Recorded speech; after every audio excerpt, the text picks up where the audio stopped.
Antivirus, hihilain ni Pangulong Duterte sa impyerno. Parang, you know, di ba sabi ni Inday dati, drag me to hell. mukhang si PRRD ang hihila, ang magdadala sa mga dilawan o kay Hontiveros sa impyerno. Ngayon, mga kababayan, nakakaloka talaga, hindi ko kinikere, alam mo, hindi ka makapaglabada, hindi ka makagawa ng mga bagay-bagay kasi napapako ka dun sa performance ni Pangulong Duterte. Kasi 'di ba, pinag-uusapan, binabanggit ni Pangulong Duterte doon, galtagal siya, kriminal na 'yan, sabi niya. Magkita ka tayo sa impyerno. Dahil sabi ni Pangulong Duterte, yung mga last, na to part na. Dahil si Ontiveros nga, talagang, bruha talaga. Sabi niya, magkita tayo sa impyerno. Sabi ni Virus, sabi niya, wala akong planong pumunta sa impyerno.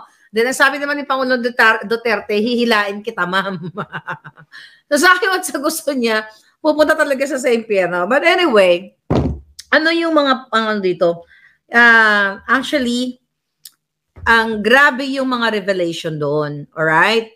Pero ano yung buod, okay? Ang buod ng kwento, doon, buod ko ano talaga ang gustong mangyari ng Pangulo. So, hanggang ngayon, nanindigan ng Pangulo na ginawa niya yung war on D na yon dahil pinrotektahan niya ang mga matitinong Pilipino, ang mga hindi addictos benedictos, sa mga polboronic katulad ni Bangag. Ang punto de vista dito, nakuha niyo, although yung ibang mga statement ni Pangulong Duterte ay paulit-ulit na idinidiin niya na kaya ginawa niya, inuutusan niya ang mga pulis na yan, sige, trabahoin nyo yan, yung kriminal na yan, kapag nang laban ay jarilin ninyo. Kaya nga dun makikita, ano bang mahalaga ang buhay?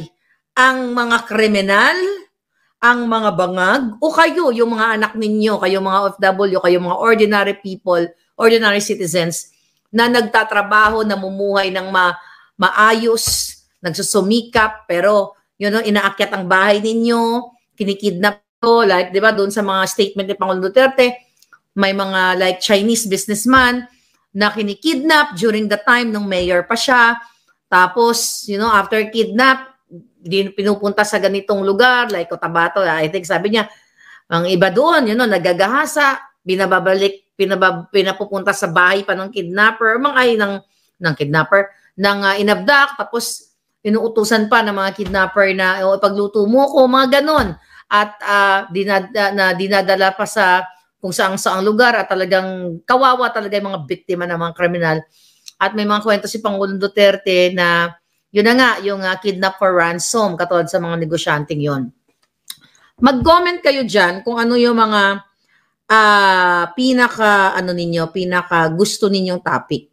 Ito ay samot-sari na itong pag-usapan. Pero gusto kong pag-usapan yung big revelation, okay, ni Colonel Hector Grijaldo.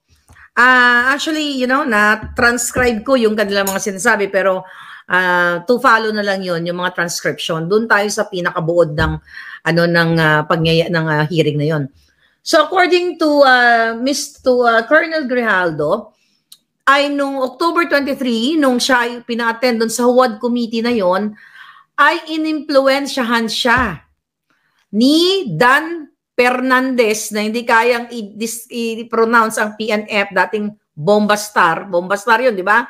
Yang boy dila na si Abante, okay, na bago mag-start ang hearing, ay pinapunta siya sa isang room, nandoon yung dalawang abogado ni Garma, na kung saan yung Colonel Garma, na idinidiin ang Pangulong Duterte na nagbabayad ng reward kapag nakagurgur. So, in-explain doon ni Colonel Grijaldo na abogado ni Garma, si Abante, at itong si Fernandez, na inuudyokan niya, na pinakita yung paper, na ito yung part ng affidavit na to, na nakalagay doon, na si Duterte, okay, ay nasa likod nga nitong reward system na ito. 'Di ba? So inuudyokan siya na magsinungaling sa sa hearing na yon, mga palangga. Now what? Okay? So sabi ni Pangulong Duterte ay kakasuhan niya ng subornation of perjury o yung pag-uudyok, paghihimok dito sa kay Colonel Grijaldo na magsinungaling at idiin ang Pangulong Duterte. So alam na alam niyo na ngayon, mga palangga, okay? Pinapili siya ng script, sabi ni Ellen. So alam na alam niyo na ngayon, wala na, nag-adjourn na sila, palangga. Alam na alam niyo na ang Quad Committee na yan ay scripted nila tambaluslos. So buti na lang may isang colonel na si Colonel Grijaldo na talagang mayroong courage na magsalita.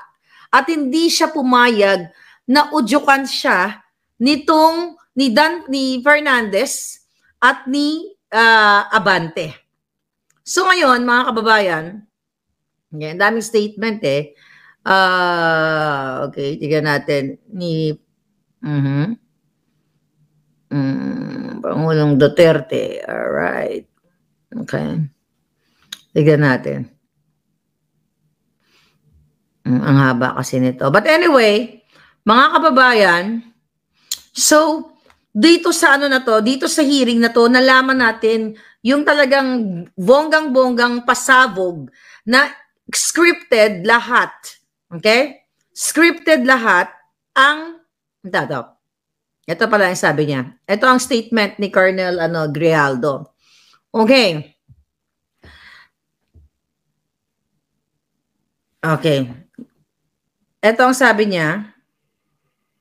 Ayan. So nagpaliwanag doon si Colonel Grijaldo na kinonsult niya yung kanyang kinonfide niya pala sa kanyang asawa yung ginawa, okay, yung ginawa sa kanya doon sa Huwad Committee.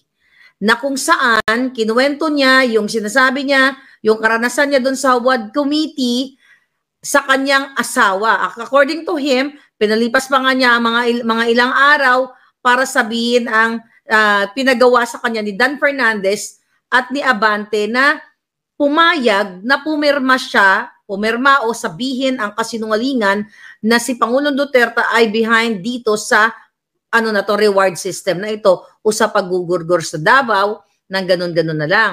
So imagine mo, for 30 years na sa kanyang serbisyo, ang sabi ni Grijaldo ay pinili niya, okay? Pinili niya talagang manindigan.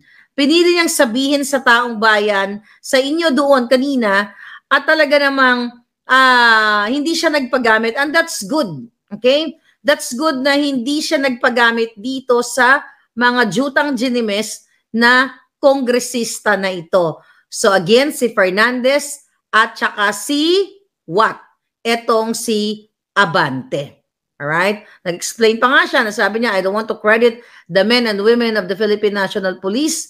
Sabi niya, the institution where I belong. I don't want to destroy my beloved alma mater, the PNP National Police Academy, who molded me with moral values to speak for the truth that I owe, and it's time to give it back to the honor and respect. So yun, kikinuwento niya, doon kanina, mga palangga, na inas nga siya ng dalawang bugok na mga congressman na magsinungaling.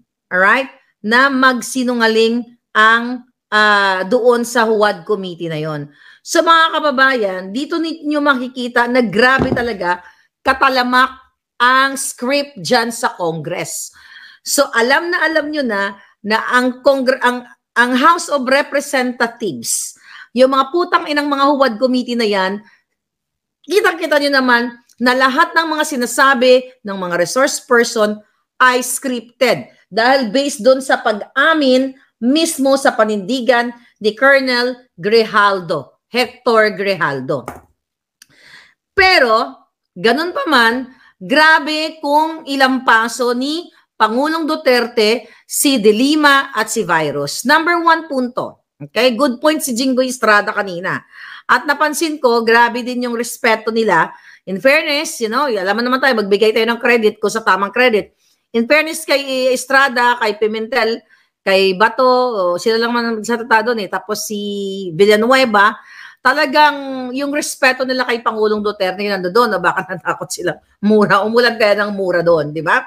So tama yung sinabi ni Jinggoy. Tinanong niya kay De Lima. Kasi 'di ba, the usual narrative ni De Lima na si Pangulong Duterte ay may Davao Death Squad. Kaya naman sabi ni Pangulong, may Davao Death Squad naman talaga. Yan, mga police na yan, mga Death Squad yan. Yan, 'di ba? Nakakatawa talaga siya. My God, we miss PRRD. At ayaw niyang matapos talaga yung hearing. Ano na lang sila, bigla na lang sila nag-adjourn pinatay na lang, sabi ni Pangulong Duterte, hanggang 4 AM tayo dito, which is, di ba, personally,